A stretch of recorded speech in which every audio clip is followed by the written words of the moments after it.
miércoles, jueves, viernes, sábado, el domingo, esta semana va a estar cargados de milagro. ¿Cuánto dicen amén?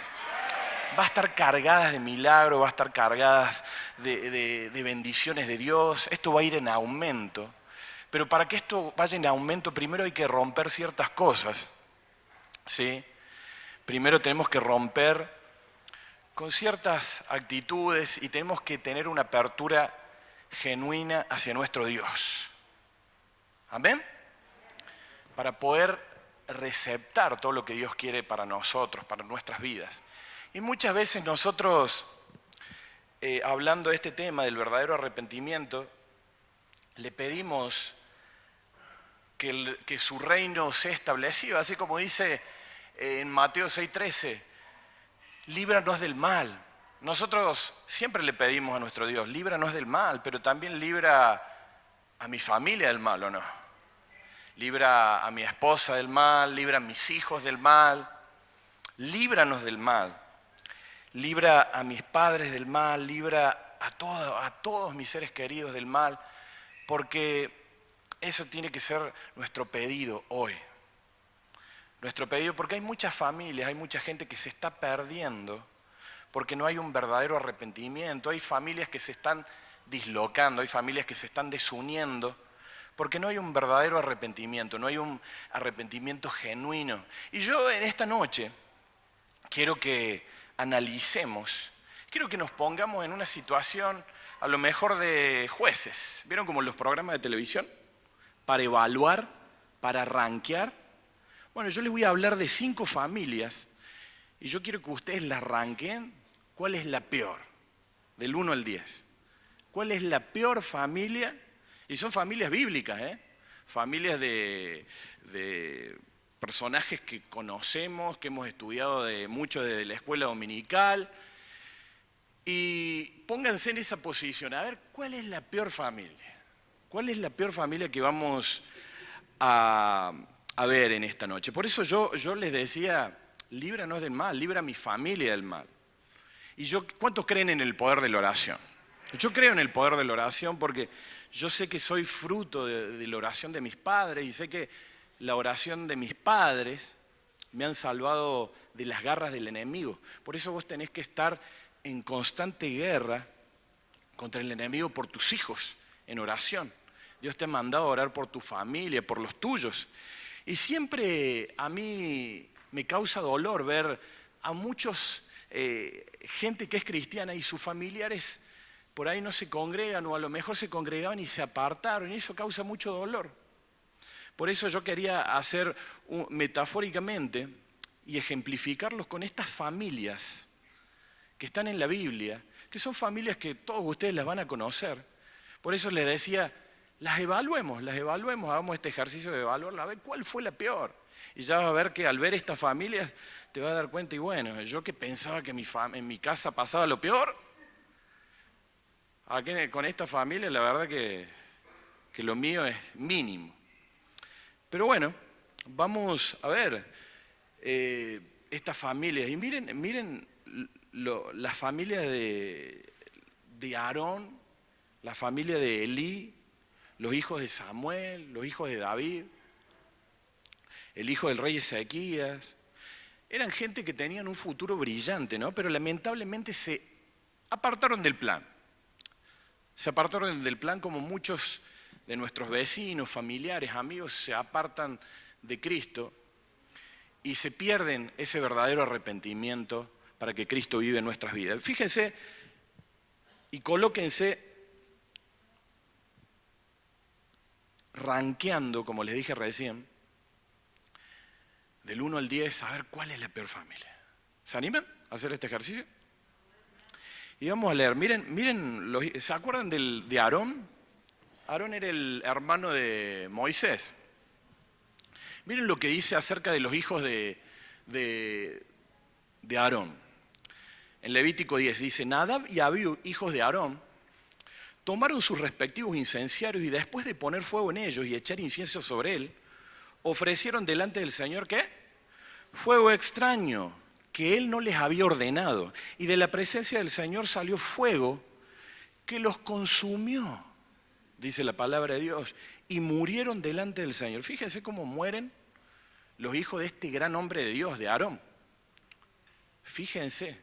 Por eso nosotros siempre tenemos que orar por nuestros hijos, tenemos que interceder, tenemos que pedirles cuenta a nuestros hijos, para que ellos tengan un verdadero arrepentimiento. Nosotros como padres tenemos que estar al tanto de nuestros hijos espirituales también. Fíjense, los hijos de Aarón cómo mueren por un fuego extraño, ellos pierden la vida. Decid conmigo, pierden la vida por ofrecer fuego extraño. Y vamos a ver los hijos del gran Samuel, que está en 1 Samuel, capítulo 2:12. Dice, fíjense lo que dice de esta familia. Ya vimos los hijos de Aarón. ¿Qué hicieron los hijos de Aarón de malo? Ofrecieron fuego extraño. Y Dios, por alguna razón, ese sacrificio, ese fuego extraño, no le gustó. ¿Y qué les hizo? Los fulminó. Así. Y fíjense los hijos de Samuel, de otro gran personaje de la Biblia, porque Samuel, ustedes saben que fue el último juez de Israel y el primer profeta de Israel. Él hace esa intersección. Él fue el último juez y el primer profeta de Israel. Y fíjense lo que dice la Biblia, así literalmente, así, ya para rankearlo en una posición más baja que la familia de Aarón. Dice, ahora bien, los hijos de Elí, ¿qué eran? Unos sinvergüenzas, dice la Biblia, así de primera, eran unos sinvergüenzas, que no le tenían respeto al Señor, ni a sus obligaciones sacerdotales. O sea, los tipos eran una especie de pastores sacerdotes que no tenían respeto de nada. Eran unos sinvergüenzas, dice la Biblia. Así dice literalmente esta traducción. Así que el pecado de estos jóvenes era muy serio ante los ojos del Señor, porque trataban las ofrendas del Señor con desprecio, dice. Dice, ahora bien, Elí era ¿qué? Era muy viejo, pero estaba consciente que sus hijos, lo que sus hijos le hacían al pueblo de Israel, por ejemplo, sabía que sus hijos seducían a las jóvenes que ayudaban a la entrada del tabernáculo. En otra versión dice, directamente se acostaban con esas jóvenes. Eran terribles los hijos, ¿no? De Samuel. Eran tremendos. Dice, seducían a las jóvenes que ayudaban a la entrada del tabernáculo. Y ahí los que van anotando, pónganle un puntaje. Elí les dijo, he oído que lo que la gente dice acerca de las cosas perversas que ustedes hacen. ¿Por qué siguen pecando? ¿Por qué siguen pecando? ¿Por qué hacen esto? Y les dice en el versículo 24, basta, hijos míos, los comentarios que escucho del pueblo del Señor no son buenos. Si alguien peca contra otra persona, Dios puede mediar por el culpable. Pero si alguien peca contra el Señor, ¿quién podrá interceder? Claro, ellos ya se estaban metiendo con las cosas de Dios. Sin embargo, los hijos de Elí, dice, los hijos de Elí son estos, no hicieron caso a su padre porque el Señor ya había decidido quitarles la vida. Amén. Estos eran los hijos de Elí, los hijos de Elí. Dice, ya había decidido quitarles la vida. En 1 Samuel capítulo 2:12 dice, por lo tanto, el Señor Dios de Israel dice, prometí que los de tu rama, de la tribu de Leví, me servirían siempre como sacerdotes. Había promesa en esos hijos. Sin embargo, honraré a los que me honran y despreciaré ¿a quién? A los que me desprecian. Llegará el tiempo cuando pondré fin a tu familia para que yo ya no me sirva más en el sacerdocio.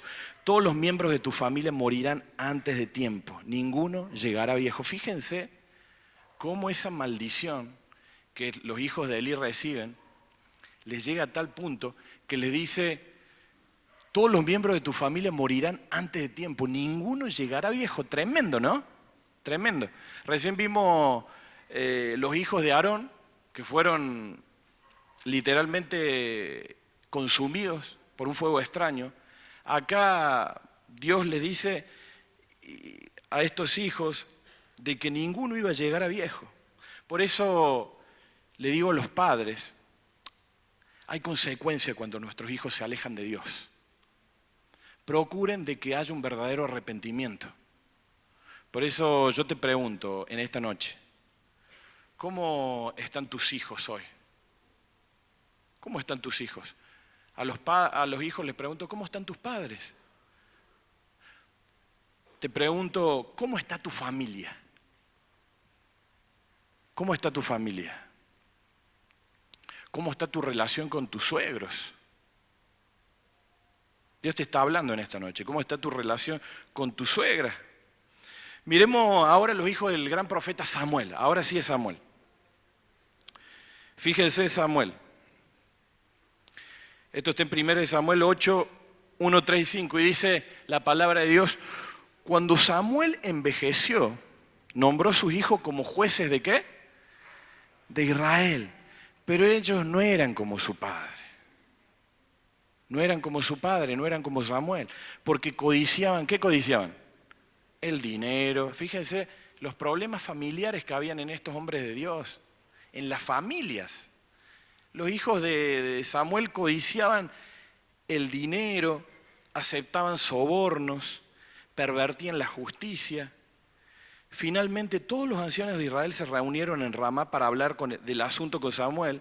Y le dijeron, mira Samuel, ya eres anciano y tus hijos no son como tú. Danos un rey para que nos juzgue, así como lo tienen las demás naciones. ¿Cuál era el pecado de los hijos de Samuel? Amor al dinero, aceptaban sobornos, pervertían la justicia. ¿No les suena eso con las cosas que pasan en el mundo?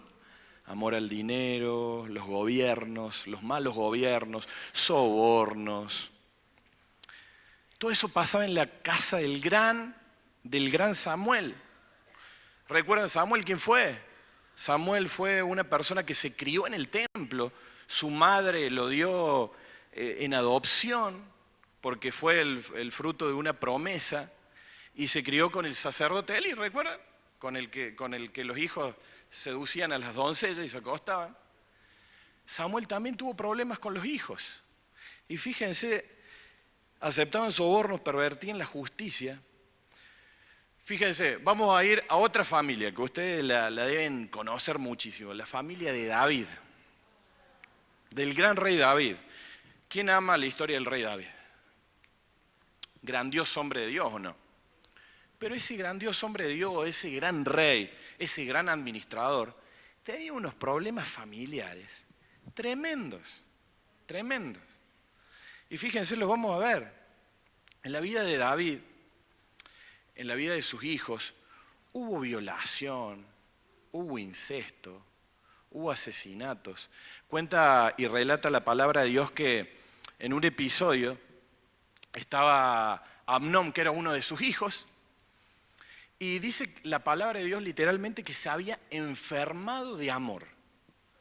Y se había enfermado de amor por una hermana, por una media hermana.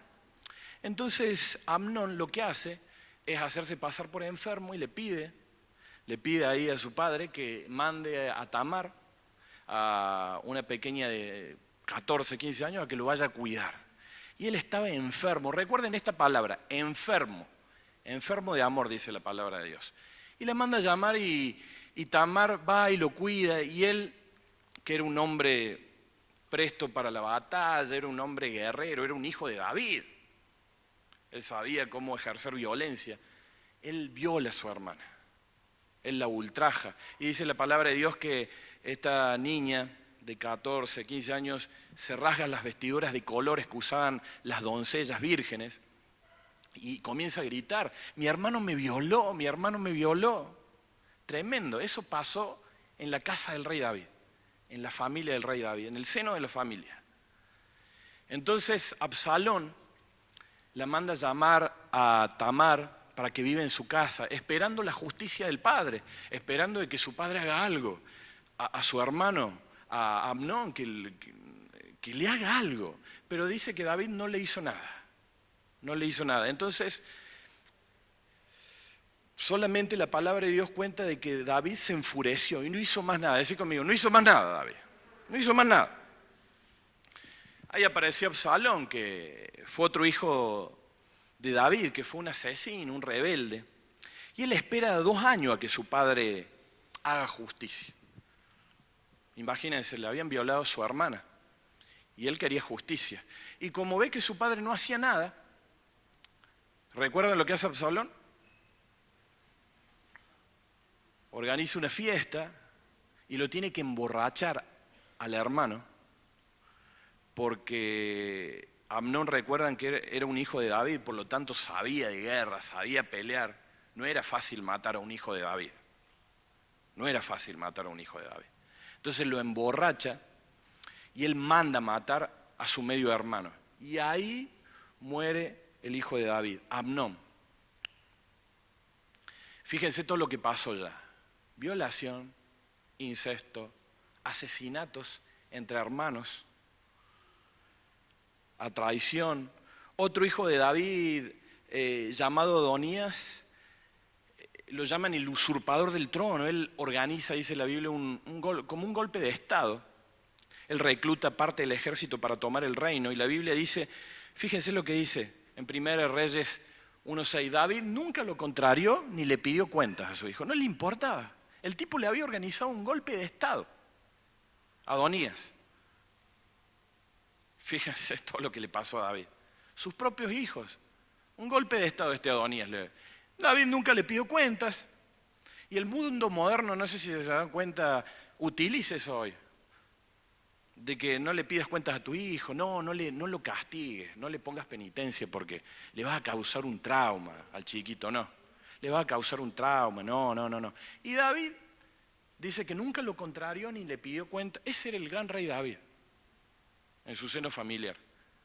Fíjense, David cometió muchas equivocaciones, especialmente en su familia. Y así David, no pidiéndole cuentas, es como que se desconecta de su familia, es como que se separa de su familia. Él estaba en otra, él estaba en las guerras, en las batallas, y su familia siempre quedaba en un segundo plano. Y tenemos a otro hijo de David. Usted dice, oh, la familia de David, tremenda. Ya que vimos, violación, incesto, asesinato, un golpe de Estado, traición. Salomón, ¿quién conoce a Salomón? El gran Salomón, el sabio Salomón, ¿o no? Que él cuando recibe el trono, ¿qué pide? La sabiduría de Dios, antes que las riquezas. ¿Está bien eso? Claro, está bien. Ahí sí lo rankeamos, un 10 para Salomón, ¿o no? Bueno, por fin tenemos un hijo de David que es digno de llevar la corona, ¿o no? Pero fíjense lo que le pasó a Salomón. Tipo mujeriego. Era una iniquidad que había recibido de su padre. La iniquidad, recuerden que es lo torcido. Viene de la palabra awón, que significa lo que está torcido, lo que está mal. Él tenía esa iniquidad, nomás que Salomón lo llevó exponencialmente. Dice la palabra de Dios que tenía 1000 mujeres. Tenía 700 esposas y 300 concubinas. Tremendo lo de Salomón, ¿no? ¿Cómo hacía para mantener 1000 mujeres? Hasta el día de hoy me pregunto, ¿cómo habrá hecho Salomón? Imagínate cuando tenía que invitar a todas las suegras. Qué tremendo, ¿no?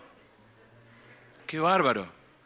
Salomón, o sea que ahí tenemos otro hijo de David, súper mujeriego, 1000 mujeres. Claro, el tipo ya no tenía que pelear ninguna batalla, ya las había peleado todo su padre. Él vivió en un tiempo de paz.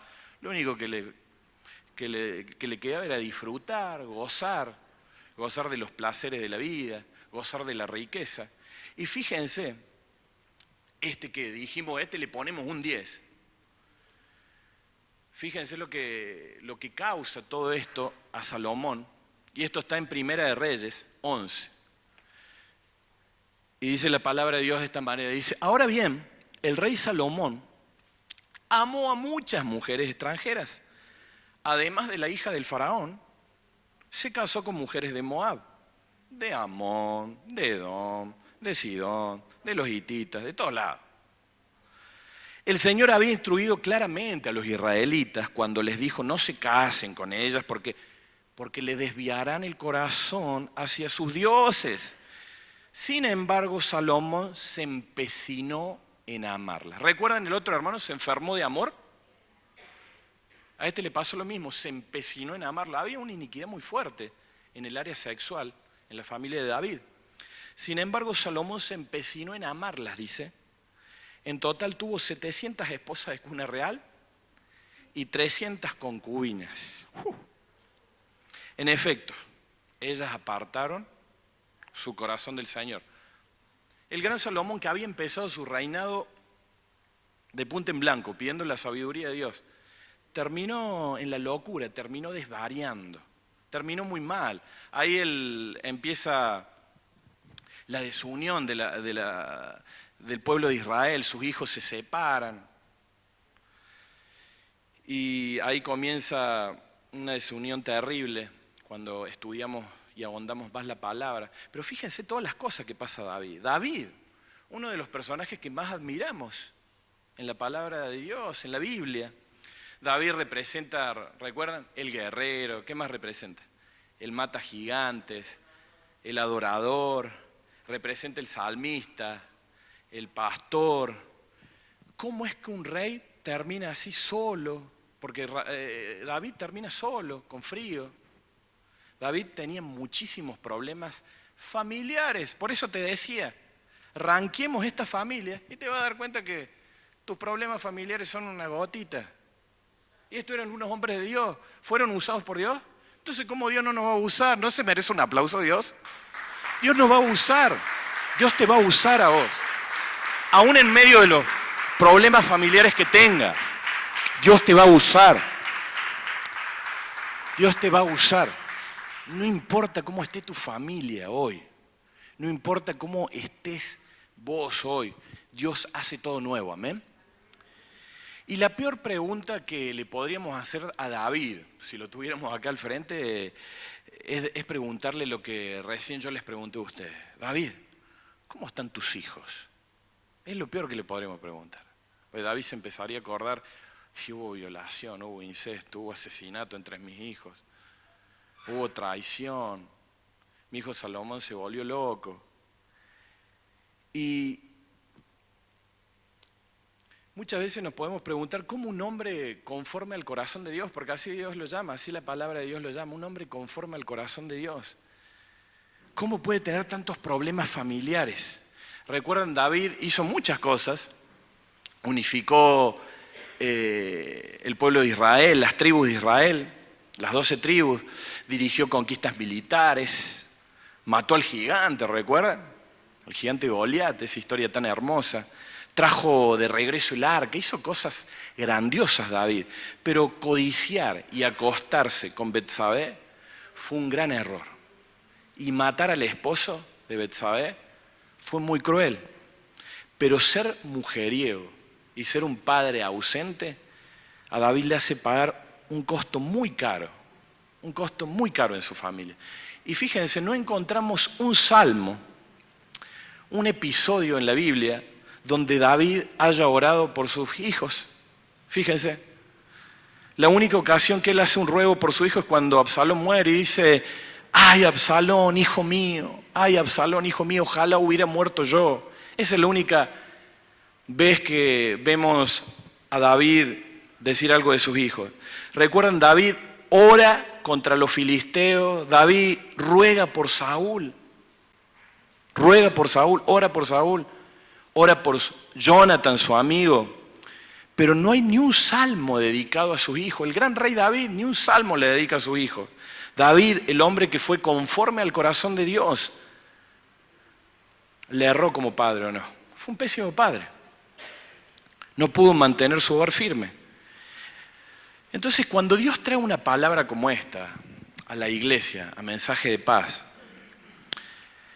es que aún hay tiempo. Decí conmigo, aún hay tiempo. Aún hay tiempo, aún hay tiempo. Tenés que pelear por tu hijo. No importa qué edad tenga, no importa si tus hijos tienen 15, no importa si tus hijos tengan 20, 30, 40 años, no importa. Tenés que pelear por tus hijos, tenés que pelear por tu familia. ¿Amén? Porque tu familia es de Dios. Tu familia es de Dios. Amén. Tu familia Dios la tiene en su mano. No importa por lo que hayas pasado. No importa por lo que haya sucedido. Dios te tiene en sus manos. Amén. Dios te tiene en sus manos. Aún es tiempo de hacer cambios. Podemos cambiar. Podemos cambiar. Decirle que está a tu lado, podés cambiar. Si no, Dios no te hubiera traído a escuchar este mensaje. Si no, Dios hoy no te hubiera traído a escuchar este simple pastor. Dios lo que te quiere decir es que aún hay tiempo. Hay tiempo. Hay tiempo. Te han golpeado, te han magullado, pero no te han quebrado. Amén. No han quebrado tu espíritu. Y si no te han quebrado es porque aún hay tiempo de resurrección. Amén. Aún hay tiempo de resurrección. Aún hay posibilidad de resurrección. Porque no te han quebrado. Te han golpeado, sí. Tenés cicatrices, sí. Estás moretoneado, sí. Pero no te han quebrado. El enemigo no te ha quebrado. En el nombre de Jesús. El enemigo no ha quebrado tu familia. El enemigo no ha quebrado tu ministerio. El enemigo no ha quebrado la iglesia. En el nombre de Jesús. Todavía hay tiempo. Entonces, el consejo que les puedo dar esta noche es que peleen por su familia. Vayan con sus hijos esta noche. Únjanlos. Pónganles aceite ahí mientras duermen. Aunque tengan 30, 40 años y estén viviendo en sus casas, vayan lo mismo.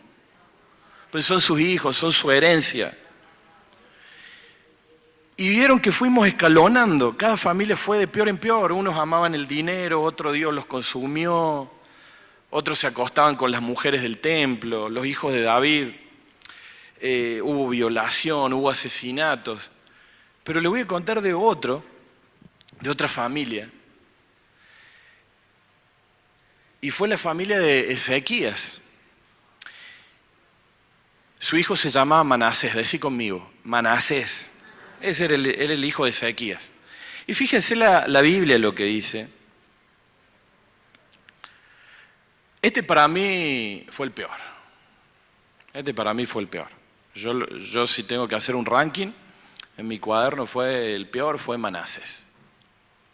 Y vamos a ver por qué. Está en Segunda de Reyes 18:5. Manasés, el hijo de Ezequías. Dice, Ezequías era el padre. Confiaba en el Señor, Dios de Israel. Y fíjense cómo lo demarca la palabra de Dios a Ezequías. No hubo nadie como él entre todos los reyes de Judá. O sea que Ezequías fue el mejor rey. Fue el mejor rey. No hubo nadie como él entre todos los reyes de Judá, ni antes de él, ni después de él. ¿Sí? No hubo ningún otro rey mejor que Ezequías. No hubo ningún otro. Pero ahora empieza a hablar de su hijo. Y dice, pero con respecto a su hijo Manasés, él hizo lo malo a los ojos del Señor y siguió las prácticas detestables de las naciones paganas. Reconstruyó los santuarios paganos que su padre Ezequías había destruido. Y fíjese lo que hace. Manasés también sacrificó a su propio hijo en el fuego. Tremendo, este es el peor para mí. Manasés para mí representa el peor padre. Manasés para mí representa el peor hijo, porque era el hijo del mejor rey de la historia de Judá. Lo dice la Biblia. Ezequías fue el mejor rey. Y Manasés hace lo peor. Manasés representa el peor padre, el peor hijo. Y acá, miren, fíjense, la palabra de Dios empieza a enumerar los pecados de este familiar de Ezequías, de este hijo. Dice, Manasés practicó la hechicería, Manasés practicó la adivinación, consultó a los médiums, a los videntes, hizo muchas cosas perversas a los ojos del Señor y con eso provocó el enojo de Dios. Incluso Manasés hizo una imagen tallada de la diosa Acera y la colocó en el templo, dice. Aparte, ¿recuerdan lo que había hecho? Había quemado a su propio hijo. O sea, fíjense el grado de locura, ¿no? De entregar a un hijo a un dios pagano en holocausto. Tremendo lo de Manasés. Entonces, cuando leemos estas historias, uno siente tristeza en su corazón y también sentimos mucha tristeza cuando nuestros propios hijos, los hijos de nuestros amigos se apartan de los caminos de Dios. Y la pregunta es, ¿por qué se apartan de Jehová? Tantos hijos de padres que siguen a Dios. ¿Y por qué terminan peor que la gente que no conoce a Dios? Y yo quiero decirte que, aunque como padres cometemos errores, la Biblia dice que cada uno, de manera individual, le va a tener que rendir cuentas a Dios por su propia vida. Amén. Cuando estemos ante Dios, bueno, le vas a poder decir a Dios, no, Dios, lo que pasa es que mi padre me dio una crianza de esta manera. No, cada uno va a rendir cuenta. Y lo dice la palabra de Dios. Fíjense lo que dice la palabra de Dios. Dice en 2 Corintios 5:10, pues todos, por eso tenemos que tener un verdadero arrepentimiento. Muchas veces nosotros le echamos la culpa a nuestros padres, le echamos la culpa a nuestros familiares. Y no es así, gente. Porque la palabra de Dios dice, pues todos tendremos que estar delante de Cristo, ¿para qué? Para ser juzgados. Cada uno de nosotros recibirá lo que merezca, por lo bueno o lo malo que haya hecho mientras estaba en este cuerpo terrenal. Y Ezequiel 18:20 dice, la persona que peque es la que morirá. El hijo no será castigado por los pecados del padre, ni el padre será castigado por los pecados del hijo. Por eso les vuelvo a preguntar, gente, en esta semana tan especial, para que entremos en esta atmósfera de lo que va a venir mañana, de lo que va a venir el miércoles. No se pierdan ninguna de estas reuniones. Al contrario, inviten a más amigos, porque esto va a ir creciendo, va a ir de aumento en aumento. Esto el jueves tiene que explotar, el viernes tiene que haber milagros impresionantes, el sábado tiene que haber bendiciones que nunca hayas visto. Amén, en este lugar. En este lugar. Por eso, por todos los medios, vení todos estos días. Y les vuelvo a preguntar, para que esos milagros ocurran en tu vida, ¿cómo está tu familia? Recién vimos las familias de tremendos hombres de Dios. Padres, les pregunto, ¿cómo están sus hijos? Hijos, les pregunto, ¿cómo está su relación con sus padres? Mujeres, ¿cómo está su relación con su suegra? Hombres, ¿cómo está su relación con sus suegros? ¿Cómo está su vida familiar? ¿Cómo está su vida familiar? Dios quiere desatar bendiciones, pero muchas veces las bendiciones no llegan porque las taponamos nosotros con nuestras relaciones familiares. Amén, pero recuerden esto. La persona que peque es la que va a morir. Nadie va a responder por tus pecados. Vos vas a responder por tus pecados. El hijo no será castigado por los pecados del padre, ni el padre será castigado por los hijos. Amén. Entonces Dios te habla y te dice en esta noche, oren por sus hijos. Oren por su familia. Vayan y únjanlos cuando duermen. En el nombre de Jesús, dediquen tiempo a sus hijos. Bendíganlos. Yo no encuentro una sola ocasión donde David bendice a sus hijos. David escribe muchísimos salmos, pero no hay un salmo dedicado a sus hijos. Es que David estaba muy ocupado, tiene mucho trabajo, tenía muchísimo trabajo y eso es lo que nos afecta muchas veces. Y hoy pregunto a la iglesia en mensaje de paz, nuevamente, quiero que se la lleven esta pregunta, ¿cómo está tu familia? ¿Cómo está tu familia? ¿Cómo están tus hijos? ¿Hay cosas que solucionar? ¿Hay cosas que solucionar? Sí, entonces le pidamos a Dios para que esas cosas se solucionen. Como padre de niños pequeños sé que tengo que jugar con mis pequeñitas, porque amor para los hijos es tiempo, ¿sí? Es tiempo. ¿Cuántos hoy quieren pelear por sus hijos? Pelear por su familia. Decirle que está a tu lado, todavía hay tiempo. Porque Dios hace todas las cosas nuevas en el nombre de Jesús. Nuevas Él hace todas las cosas. Amén. Todavía hay tiempo. Por eso yo te describía todos estos problemas familiares de gente que Dios la usó tremendamente y ocurrieron y pasaron de todo. Y Dios las usó tremendamente. Por eso en nuestras vidas tiene que haber, decir conmigo, un verdadero arrepentimiento. Y que ese arrepentimiento llegue a nuestras generaciones, a nuestras familias, para que haya salvación. ¿Recuerdan a Manasés, el peor de todos? ¿Recuerdan a Manasés? El hijo de Ezequías, para mí fue el peor de todos. Dice la Biblia, así lo describe la Biblia, que fue el rey más malvado que reinó en Israel. Así lo describe la Biblia.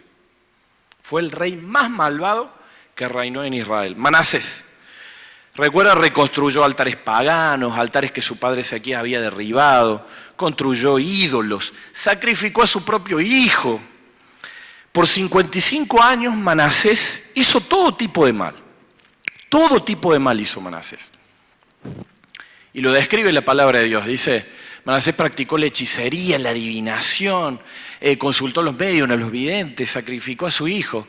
Dice la palabra de Dios, cuenta que Manasés, tras 55 años de hacer todo lo malo, lo que te puedas imaginar, Manasés lo hizo. Y si no, pecado que no estaba inventado, Manasés lo inventaba, te aseguro. Manasés lo inventaba. Fue el rey más malvado de Israel, dice la palabra de Dios. Y dice que por 55 años Manasés hizo todo tipo de males. Y un día estaba el ejército sirio, estaban en batalla, y el ejército sirio toma la ciudad y lo capturan a Manasés. Decir conmigo, lo capturan, lo encadenan, lo encarcelan. ¿Estaba bien? Sí, claro, se lo merecía o no. Se había hecho todo tipo de mal, hasta había matado a su hijo. Se lo merecía, en lo natural, claro. Nosotros opinamos, claro que se lo merece. Claro que se lo merece. Había hecho todo tipo de males, Manasés. Encima no se había arrepentido, 55 años de hacer todo tipo de males, el mal que te imagines. Se lo merecía, se merecía esas cadenas, se merecía la cárcel, se merecían que lo capturen. Y él estaba ahí acongojado, estaba preso, estaba esclavo. Así como podemos estar hoy nosotros, muchas veces podemos estar con cadenas espirituales, encarcelados, podemos estar tristes, angustiados. Manasés se lo merecía, se lo merecía. Él estaba así, en esa situación. Por 55 años él hizo toda clase de males. Se cansó de hacer lo malo. Entonces Manasés estaba esclavo, en decadencia. Y muchas veces nosotros nos podemos encontrar así porque nos podemos equivocar o no. Todos nos equivocamos en la vida. Todos tomamos una mala decisión. Todos podemos haber dañado a alguien sin querer o premeditándolo, pensándolo, yo quiero hacerle daño. Todos nos equivocamos. Manasés estaba pagando. Manasés estaba esclavo. Manasés estaba en un periodo de angustia, estaba en un periodo de decepción, pero hay una clave que en el recorrido que hicimos de todas estas familias, Manasés hace y que los otros no hacen. Y esta clave, atendeme bien porque esta clave va a resucitar a tu familia, amén. Va a resucitar una nueva etapa de ministerio, va a resucitar una nueva etapa en tus hijos, va a resucitar una nueva etapa en la iglesia. Es una clave impresionante. Y la hace Manasés, el peor de todos, el peor de todos.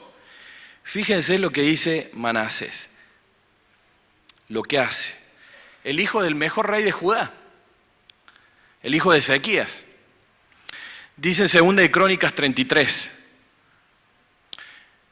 Y acá nos relata, dice, estando en tal aflicción y angustia, fíjense la clave, ¿Manasés qué? Se humilló, anótalo bien, que esa palabra quede incrustada en tu corazón.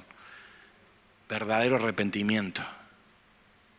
Esta semana tiene que ser una semana de verdadero arrepentimiento, para que Dios empiece a obrar milagros portentosos mañana, el miércoles, el jueves, el viernes, cuando vengan los otros predicadores. Que esto se llene, que esto rebalse. Tiene que haber verdadero arrepentimiento. Y la clave que tuvo Manasés es humillarse. Decir conmigo, humillarse. Se humilló. Se humilló. E imploró humildemente al Señor su Dios, el Dios de sus antepasados. Manasés tuvo un verdadero arrepentimiento. Él hizo toda clase de males. Sacrificó a su hijo. Pero él se humilló. Él se humilló. Dios le reveló la clave. Y fíjense, dice, cuando oró, el Señor lo escuchó. Al tipo que había hecho 55 años lo malo. Al que había hecho todo tipo de perversiones. Dice la palabra de Dios que lo escuchó. ¿Cómo Dios lo puede escuchar? Y se conmovió encima por su petición. se conmovió. Pero antes, ¿qué hubo?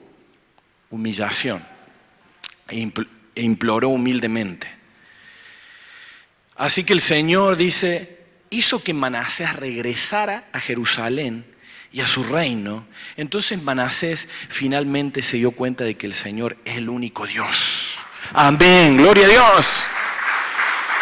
Apláudanle al Dios misericordioso, al Dios que da nuevas oportunidades, al Dios que te levanta. Amén.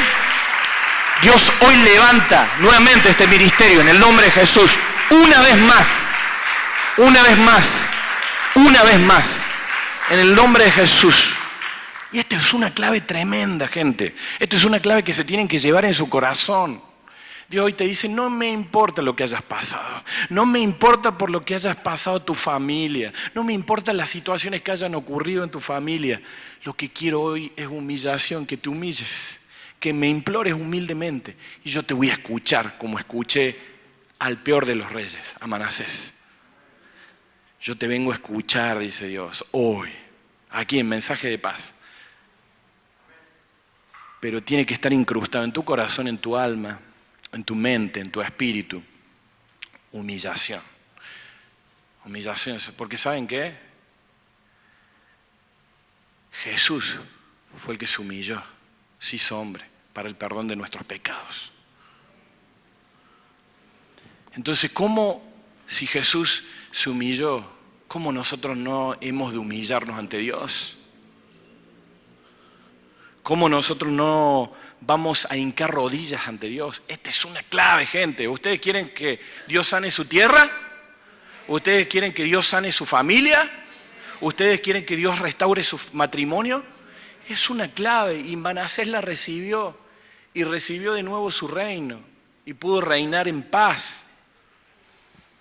Porque finalmente, dice la palabra de Dios, se dio cuenta que el Señor es el único Dios. ¿Y quieren que lo comprobemos de nuevo? A que la humillación es una clave que va a hacer que tu familia sea restaurada, que tu familia sea bendecida, que tu matrimonio, tus hijos sean levantados. La misma Biblia lo dice, en 2 de Crónicas. Dice, si se humillare, habla de nuevo de humillación. Si se humillare mi pueblo, sobre el cual mi nombre es invocado, y oraren, y buscaren mi rostro, y se convierten de sus malos caminos, entonces yo los oiré, dice Dios. Yo te voy a oír esta noche, dice Dios. Y perdonaré tus pecados, y voy a sanar tu tierra, voy a sanar tu familia, voy a traer restauración. Así como se humilló Manasés, en el nombre de Jesús. Fíjense qué poderoso. Qué poderoso este versículo, lo vamos a leer de nuevo. Si se humillare mi pueblo, sobre el cual mi nombre es invocado, y oraren y buscaren mi rostro, y se convirtieren de sus malos caminos, entonces yo los voy a oír desde los cielos, y voy a perdonar todos sus pecados, y voy a sanar tu familia, voy a sanar tu tierra, voy a sanar tu matrimonio, voy a sanar la relación con tus hijos, voy a sanar la relación con tus padres, con tu familia. Tiene que haber un verdadero arrepentimiento en el nombre de Jesús. Amén. Gloria a Dios. Y volvemos al principio. Señor, líbranos del mal. Libra a mi familia del mal. Libra a mis generaciones del mal. Señor, y hoy aprendimos una clave. Todos juntos. La humillación. La humillación. Y eso, ¿saben qué, gente? Eso va a traer esta semana una apertura de lluvias tan grandes en tu vida, de bendiciones tan grandes en tu vida, cosas que ojo no vio ni oído yo, van a ser hechas y realizadas en esta iglesia, por Dios, por la mano de Dios. Pero hay un requisito, mensaje de paz. Hay un requisito, mensaje de paz. ¿Y saben cuál es ese requisito? Es humillarnos. Yo te voy a pedir que te pongas de pie. Pero ¿sabes para qué te voy a pedir que te pongas de pie? Dios te ha hablado en esta noche. Si vos querés la restauración de tu familia, ¿sabes cuál es la posición? Esta. Esta es la posición. ¿Querés que sea restaurado tu matrimonio? ¿Querés que sean restaurados tus hijos? Humillación. Humillación. Si se humillare mi pueblo. Iglesia, de rodillas en esta noche. De rodillas. Y empiecen a pedir por su familia. Empiecen a pedir, a luchar por sus hijos, por sus hijas. Fíjense en las historias que acabamos de leer. Fueron tremendos hombres de Dios que pasaron tremendas cosas. Y el peor de todos recibió la revelación y se humilló y pidió humildemente. Y Dios le restauró el reino. Y lo pudimos comprobar de nuevo en 2 de Crónicas. Si se humillare mi pueblo e invocare mi nombre, yo sanaré tu tierra, dice Dios. Yo voy a sanar tu tierra. Yo te voy a restaurar. Yo te voy a sanar. Ahí pedirle a Dios y empezar a luchar por tus hijos, empezar a luchar por tus hijas, empezar a luchar por esta semana, porque Dios tiene bendiciones preparadas toda esta semana. Toda esta semana hay un cúmulo de bendiciones tremendas, pero que muchas veces se encuentran taponadas porque no hay humillación. Y Dios está viendo que en esta iglesia, que en Mensaje de Paz, hay humillación. Y Dios está abriendo los ojos, y Dios está abriendo los oídos, y te está escuchando. Mensaje de Paz, te está escuchando. Hay un tiempo de restauración en la iglesia. Hay un tiempo de nuevas oportunidades. Hay un tiempo de un salto grande. Pedile ahí fuerzas una vez más, Señor. Una vez más, Señor, restaura mi familia. Una vez más, dame una nueva oportunidad. Una vez más, sáname. Sana, Señor. Sana. Señor, tú me has traído a este lugar golpeado, magullado. Pero dice Dios, no te han quebrado. No te han quebrado. No te han quebrado. Por eso estás en este lugar. Porque no te han quebrado.